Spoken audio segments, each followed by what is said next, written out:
এটা তো 100% আমরা শুরু থেকে বলে আসছি যে এই নির্বাচনকে পেছানোর জন্য, বানচাল করার জন্য ষড়যন্ত্রটা চলমান অব্যাহত তো রয়েছেই।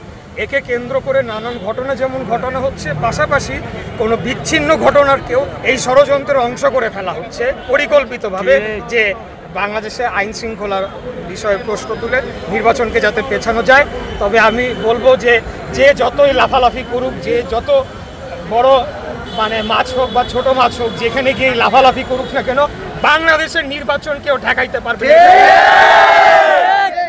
অবশ্যই বাংলাদেশে একটা নির্বাচন হবে। এই নির্বাচনের জন্যই এত মানুষ জীবন দিয়েছে, কারণ এই নির্বাচনটি হলেই যদি 5 বছর অন্তর নির্বাচন হতো, কোনো ফ্যাসিবাদী সরকার, কোনো একনায়কতন্ত্র বা স্বৈরাচারী সরকার গড়ে উঠতো না, এবং এত ছাত্ররা তাদের রাজপথে নেমে এসে জীবন দিতে হতো না। অতএব নির্বাচন হইতে হবে এবং সঠিকভাবেই সেটা হইতে হবে।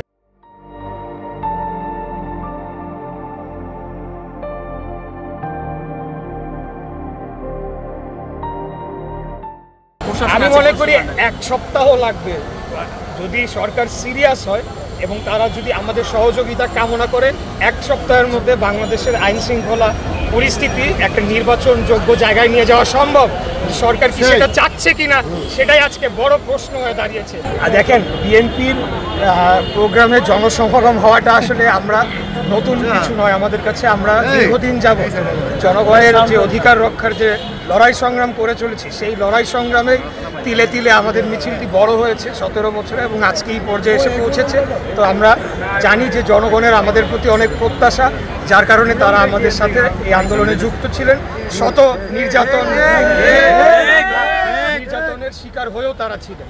তো সেই দিক থেকে আমি বলবো যে দুটা জিনিস, যেহেতু আজকে আমরা 18 জুলাইতে এই কথাগুলো বলছি, প্রথমত এই জুলাই গণঅভ্যুত্থানের সকলেই যারা শহীদ হয়েছেন তাদের আত্মার মাগফিরাত কামনা করছি, এবং তারা যে কারণে জীবন দিয়েছিলেন একটি সুন্দর সঠিক বাংলাদেশ এবং গণতান্ত্রিক দেশ হিসেবে বাংলাদেশকে গড়ে তোলার জন্য, যেখানে সকল নাগরিক বৈষম্যহীনভাবে তাদের সকল নাগরিক সুযোগ সুবিধা পাবে, সেটি আমরা প্রতিষ্ঠা করার প্রতিজ্ঞা করছি।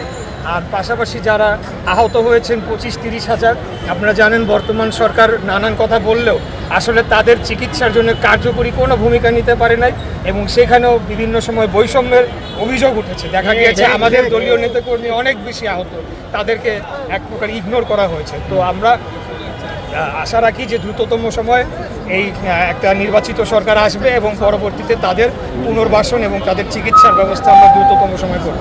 আর যে পুরা জুলাই গণঅভ্যুত্থানের যে স্পিরিট ছিল, স্বৈরাচার মুক্ত বাংলাদেশ, আর কোনোদিনও যাতে ফ্যাসিবাদ কায়েম না হয়, সেগুলোর জন্য তো আমরাই আন্দোলন সংগ্রাম লড়াই করেছি।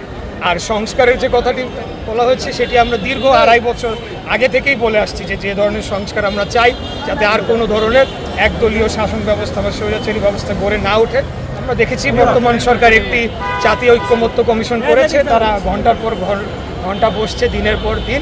তারপরেও বলবো যে অনেক সময়ক্ষেপণ হয়ে গেলেও তারা কার্যকরী কয়েকটি সিদ্ধান্তে আসতে পেরেছে, যা আমি মনে করি যে সত্যিকারভাবে কার্যকর করা গেলে একটা ঐতিহাসিক পরিবর্তন আমরা আগামী দিনে লক্ষ্য করতে পারব।